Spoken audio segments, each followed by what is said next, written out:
Okay, so I posted this card on my blog yesterday, and I thought if anyone asked, it would be a whole lot easier to show how I actually did this part, the quilt part, in a video than try to type it out. I'm kind of lazy that way, so here it goes. Anyway, here's close up. Hopefully the camera will focus so you can see it. And I guess first I'll tell you everything that I used. This is an EK Success Punch. I don't know what it's called. One of these days I'll get around to labeling it, but I haven't done it yet, so it's this one. It's kind of scallops on scallops. These mini roses are Prima. They're I think they're just the mini roses, which I'm kind of obsessed with. Here's the evidence right here. So I always have tons of those around. This flower is a Recollections flower, which is basically just the Michaels brand.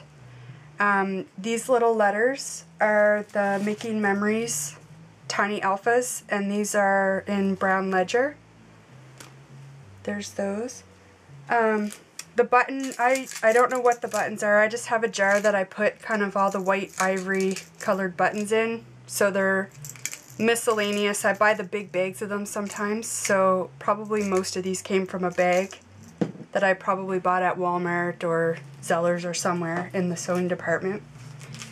This little flag, they're easy to make yourself, but our Walmart here sells the Martha Stewart stuff, and this is actually 2 packages together, but they basically come 60 in a package. So I think one package was gold and blue and white, and the other one was gold and pink and white.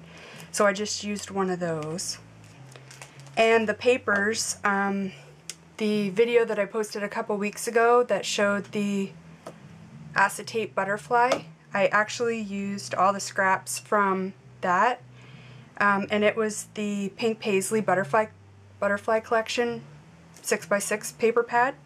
So that's what I used to do the whole card, other than the cardstock. And the cardstock, I believe it was Stampin' Up, but I don't remember what color it was. The pink, I used pink to put the quilt blocks on, and also as the base of my card. But any cardstock would work. And I inked the edges of everything with antique linen.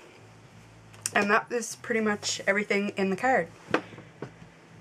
So to do this part, I started off with a square of cardstock, and I cut strips. I believe they were 3/16 of an inch, but any width would work. Any width you want to do, you can do. And basically you just cut them and glue them down onto your base.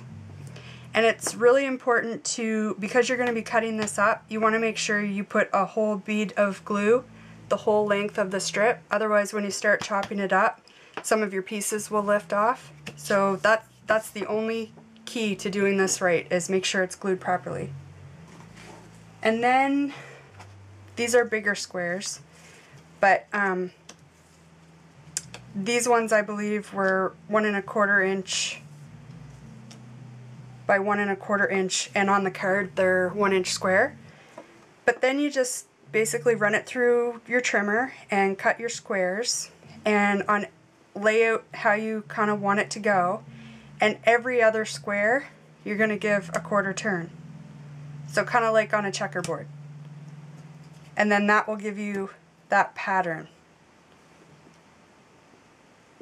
Hopefully you can see that there. So that'll kind of create that pattern that I have going on here, where it's kind of like crisscrossed diagonally. And I just inked the edges, and then I glued them onto the cardstock, and that was basically it. Pretty easy.